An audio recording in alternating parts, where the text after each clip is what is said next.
Do you feel like एक हमने एक अरबाइजेशन ऑफ पाकिस्तानी नेम्स भी कर दिया है? बहुत ज़्यादा। तो ये डू यू फील लाइक एक कॉन्शियस तरीके से, जैसे ज़ियाउल हक ने बोला कि मोहम्मद बिन कासिम पहले पाकिस्तानी हैं, तो ये एक झूठ ही है ना एसेंशली कि हम अरब थे? एक बहुत बड़ी बीमारी है कि जी हम अरब से आए हैं। और मैं 30-32 साल पहले से अपने मेरे वालिद के साथ यही हुआ करता था। वो ज़रा और किस्म के थे, तो मैं हल्का सा कहता था कि नहीं अब्बू, ये हम अरब नहीं हैं, हम इंडियन लोग हैं, साउथ एशियन लोग हैं। और हाँ, तुम्हें पता नहीं किधर से हिस्ट्री पढ़ के आ गया। वो नहीं सुना करते थे ये बात। और अब जितने भी आराइयों ने डीएनए करा लिया है ना, 99% साउथ एशियन डीएनए है। जेनेटिकली हम इंडियंस हैं। ये जो भी हम जब जिन्होंने ये दास्तान ईजाद की ना, तो हमें फिर एक, मैं जिसे कहता हूँ, एक नाजायज़ बाप ईजाद करना पड़ता है। लोगों की नाजायज़ औलाद होती है, असी नाजायज़ प्यो ईजाद कीते हुए ने। किसी किताब के अंदर जिक्र नहीं है सलीम अल रई का। किसको तार आई थी रात को सोए सोए कि जनाब एक सलीम अल रई था जो तेरा हराम का बाप था किसी ज़माने में। ये सब एक इन्फीरियॉरिटी कॉम्प्लेक्स है जिसका मैंने आपको जेनेसिस बता दिया है। तो कहते हैं नहीं, हमारा दादा उससे भी पहले आया था, वो बहुत पुराना है, वो कई हजार साल से। मैंने कहा मैं एक थप्पड़ मारूं इधर से। अब इस्लाम को आए हुए 1400 साल हुए हैं, तेरा दादा 5000 साल पहले आके सारों को मुसलमान कर रहा था, सैयद दादा है। तो मैंने कहा शाह साहब रहने देना, ये नहीं होता ना, ऐसी गपशप होती है। आप भी हमारी तरह कहीं शूदर मूदरों में से आए होंगे। तो कहने लगे अरे शाही भाई अपने पास शिजरा है बाबा, शिजरा। तो कुरान के अंदर जो 13-14 नाम है ना, वो टप टप के ना छलांगे लगा के, कई हजार साल की छलांग लगा के बाबा आदम तक उन्होंने अपना शिजरा पहुंचाया हुआ था। तो अब ये मानने की बातें नहीं है। और ये लोग जो फख्र करते हैं कि जी हमारे पास शजरा है, सारे झूठे शजरे हैं। इवन हिंदुस्तान और पाकिस्तान दोनों जगह जो अपने आप को सैयद बता रहे होते हैं, उनके ऊपर तो यकीनन बहुत शक होता है कि ये है भी या। जैसा कि आपने चैनल के नाम से ही देखा होगा, राष्ट्रवादी ओनली। तो इस चैनल पर जो व्यूवर्स हैं वो केवल राष्ट्रवादी ही रुकें। राष्ट्रवादी से मेरा तात्पर्य केवल ये है कि वो लोग जो इस राष्ट्र को अपना मानते हैं, जो कहते हैं कि मैं इसी मिट्टी का हूँ, इसी मिट्टी में जन्मा हूँ, यहीं से मेरे पूर्वज थे, केवल वो लोग रुकें। और वो लोग बिल्कुल ना रुकें जिनको लगता है कि उनके पूर्वज किसी खच्चर या किसी गधे पर बैठ करके इस देश में आए थे। उनको यहाँ रुकने की आवश्यकता नहीं है। जो लोग हैं वो टीवी पर बैठ करके जजिया को बहुत सुगर कोटेड वर्जन में समझाते हैं, बताते हैं। वो कहते हैं कि ये जो जजिया कर था ना, ये बिल्कुल आज के टैक्स जैसा है। जैसे आज गवर्नमेंट या हुकूमत टैक्स लेती है, वैसे ही उस समय की जो हुकूमत होती थी, जो हाकिम होता था, वो टैक्स लिया करता था आम जनता से, उनकी प्रोटेक्शन के लिए। जबकि ये बिल्कुल उलट है उसके। जजिया कर केवल और केवल गैर मुस्लिमों से लिया जाता था। जो लोग मुसलमान नहीं होते थे उनसे लिया जाता था। और जजिया लेने के कुछ नियम होते थे। नियम की अगर हम बात करें तो पहला नियम ये था कि जजिया जो लेगा वो व्यक्ति ऊपर बैठेगा या ऊपर खड़ा होगा, और जो जजिया देने वाला होगा यानी जो गैर मुस्लिम व्यक्ति होगा उसके पैरों में यानी कदमों में बैठेगा। अगला नियम क्या था कि जजिया उसको उसके हाथ से उठाना नहीं है, हाथ से छीनते हुए वे में उठाना है। इसके बाद जजिया जब छीन लिया जाएगा उसके बाद क्या होगा कि उसको जलील किया जाएगा बहुत ज़्यादा।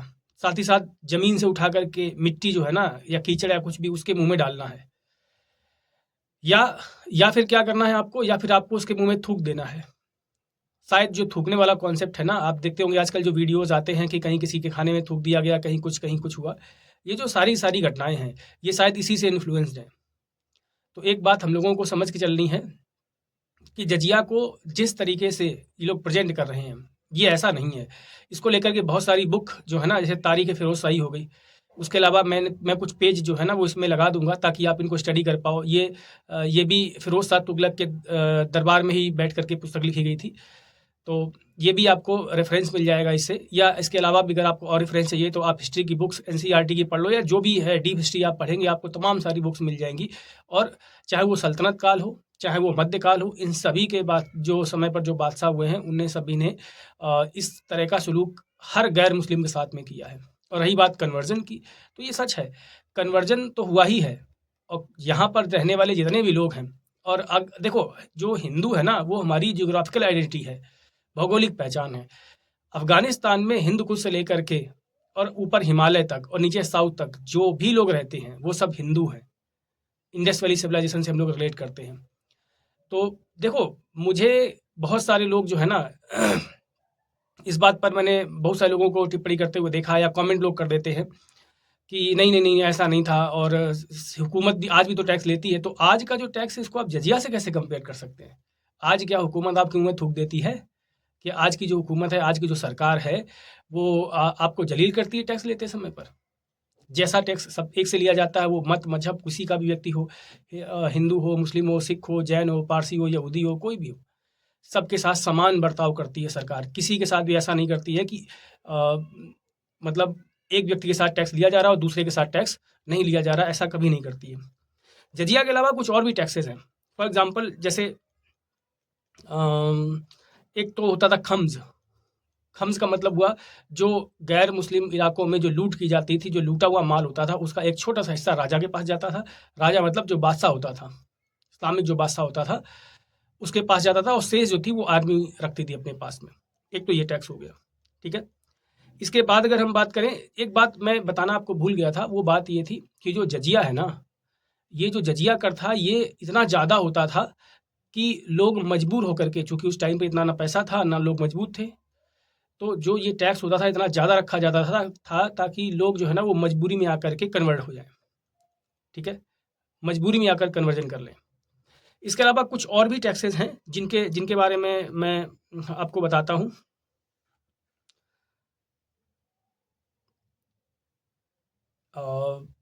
एक तो खम्स था, खराज एक टैक्स हुआ करता था जो लैंड पर लगता था, ज़मीन पर लगता था। मतलब चूँकि आप ज़मीन पर कुछ उगाते हैं और यहाँ पर बादशाह कोई दूसरा है और आप किसी दूसरे रिलीजन से बिलोंग करते हैं। फॉर एग्जांपल यहाँ पर कोई इस्लामिक बादशाह बैठा हुआ, मुस्लिम बादशाह बैठा हुआ है, और आप गैर मुस्लिम हैं और आप यहाँ पर खेती करते हैं, तो आपको जो टैक्स चुकाना पड़ेगा, अगर आप गैर मुस्लिम हैं तो ये टैक्स चुकाना पड़ेगा 33% से लेकर के कई बार 50% तक ये टैक्स आपको देना पड़ता था।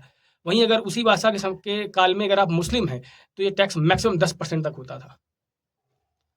तो यहाँ पर भी जो आप देखेंगे तो ये प्रॉब्लम देखने को मिलेगी। कुछ और चीज़ें मैं बताना चाहूँगा इसी बारे में। कुछ लोग जो है ना एक मुस्लिम लोगों में एक रिवायत होती है जिसको बोलते हैं ज़कात।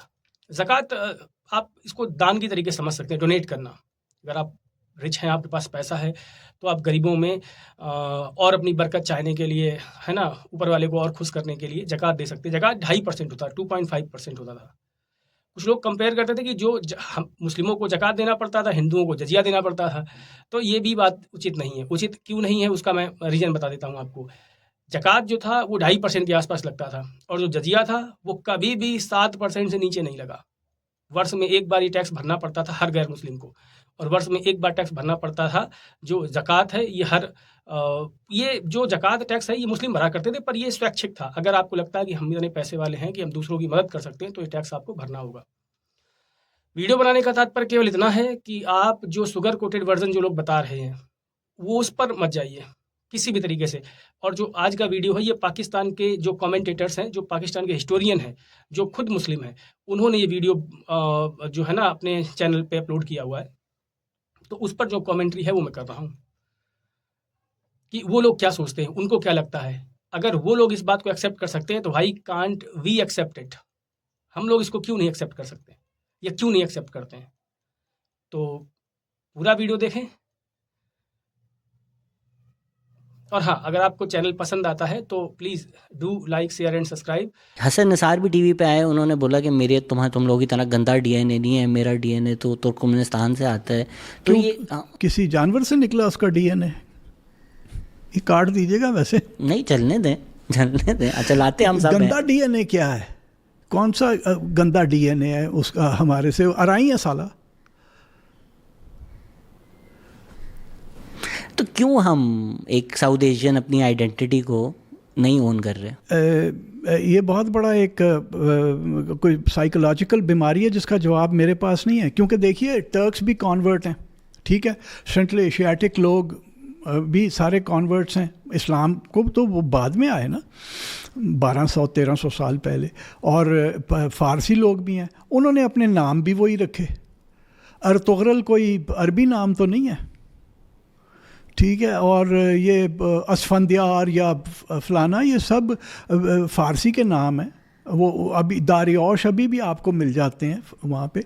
हमें पता नहीं क्या बीमारी थी कि जब हम मुसलमान हुए तो हमने एक तो ये कि सबसे पहले अपने नाम सारे बदले। क्यों मुसलमान मोहन या जीवन या राजेंद्र नहीं हो सकता? कोई नामों का तो मज़हब नहीं होता ना। ये मुझे रिसेंटली भी पता चला कि हमारा एक आइडिया था कि जब कन्वर्ट होते हैं, इवन आप 30 साल में 40 साल में अगर आपका डैनियल नाम है तो हम दानियाल करवा देते हैं मजबूरी में। इस्लाम में कोई रिक्वायरमेंट कभी नहीं है, बट ये सिर्फ पाकिस्तान का एक मसला है कि इवन अगर 30-40 साल में लोग कन्वर्ट हो, आप नाम ही बदलवा देते हो, जिसका कोई इस्लामिक वो कंपल्जन है ही नहीं। अब अगर कोई अब्दुल्ला था मुसलमान होने से पहले तो वो मुसलमान होके भी अब्दुल्ला ही रहा। कोई अबू बकर था तो वो मुसलमान होके भी अबू बकर रहा। कोई उन्होंने नया नाम नहीं ढूंढने की कोशिश की। हमें एक जो यहाँ पे जो कन्वर्ट हुए ना, वो एक तो अंडर ड्यूरेस थे ज़्यादा। ये अगर आप ये तारीख़ फ़िरोज़ शाही मसलन, उसमें से एक मैंने सफ़ा भी मार्क करके रखा हुआ है। वो कहता है कि जब जज़िया लेने जाओ तो एक तो ये है कि जज़िया देने वाले का हाथ ऊपर, लेने वाले का नीचे वाला जो इस्लामी असूल है कि उसके तहत नहीं लेना। वो नीचे हाथ लेके आएगा, तुमने ऊपर से नोच के उठाना है जो भी कुछ वो दे रहा है, ठीक है। और फिर उसके मुंह में नीचे से मिट्टी उठा के डाल दो या थूक दो उसके मुंह में। और ये सिर्फ तारीख़ फ़िरोज़ शाही मेरे फ़ौरन जहन में आ रही है। ये मैं आपको कोट करके और भी किताबें बाद में जाके नाम बता सकता हूँ कि ये हर किताब में है, ये जो तुर्कों ने आके यहाँ पे ये काम शुरू किया। अब जो एक पंडित के मुंह में आप थूक रहे हैं, एक ब्राह्मण के मुंह में, तो वो जब वो कहेगा यार फिर मिट्टी डालो मेरे सनातन धर्म पे और मैं मुसलमान हो जाता हूँ। और वो जब मुसलमान होगा तो फिर वो कहेगा कि नहीं, मैं तो कभी था ही नहीं, हम तो थे ही नहीं हिंदू, हम तो अरब से आए हुए हैं। तो ये जो इन्फीरियॉरिटी कॉम्प्लेक्स वाली बात है ना, ये मेरा ख्याल है वो जिस तरह से हमारे साथ उन्होंने, हमारे आबा अजदाद के साथ तुर्कों ने सलूक किया, ये उसका नतीजा है। इवन जो सैयद नाम है, वो कहते हैं कि हमारी तो एंसेस्ट्री होती है क्योंकि हम सैयद हैं। आई थिंक शायद सऊदीया में इतने लोगों का नाम सैयद नहीं होता जितना पाकिस्तान में होता है, तो लोग नाराज़ हो जाते हैं। बट डू फील के अक्सर लोग जिन्होंने नाम सैयद रखा हुआ है शायद वो पीछे से फैमिली से नहीं आते? 100% नहीं आते। वो एक ये हमारे दोस्त आमिर मुग़ल ने मुझे ये दास्तान सुनाई थी कि वो मैं तो लगा रहता था ना ट्विटर के ऊपर कि ये सब झूठ है कि हम सैयद हैं, कि क्योंकि आप जब मर्ज़ी सैयद हो जाएं। हमारे यहाँ पे अपना ग्वाल मंडी में एक साहब थे, वो एक बार किसी के बारे में बता रहे थे कहीं ऐसे मजाकन, मैंने कहा कि वो कहता है जी मैं सैयद हाँ, तो कहते आ होया तो असली है साढ़े सामने होया है।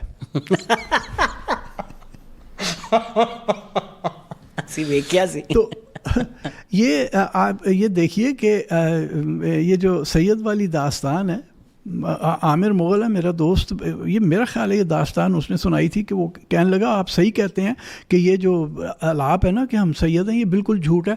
कि आमिर का कोई दोस्त था, वो अपने आप को बहुत ही जय्यद किस्म के सैयद, कि असली सैयद तो हम ही हैं, और हम तो इतने असली हैं कि हम तो सिर्फ उस सैयद ख़ानदान में शादी करते हैं।